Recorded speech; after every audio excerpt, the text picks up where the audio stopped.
కన్నబిడ్డ రూపంలో వచ్చి నీకు తలకొరివి పెట్టి ఓ తల్లి మనసు సంతోషపెట్టొచ్చున్న ఆశతో వచ్చాను.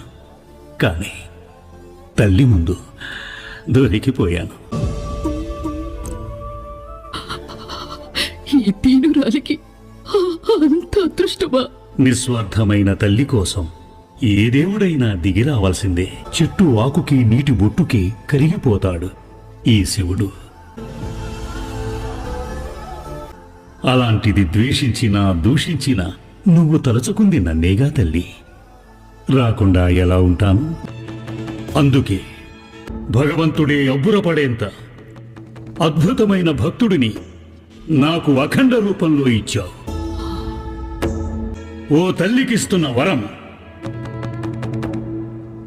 నా తల్లికిస్తున్న వరం మమైక్య ప్రాప్తి.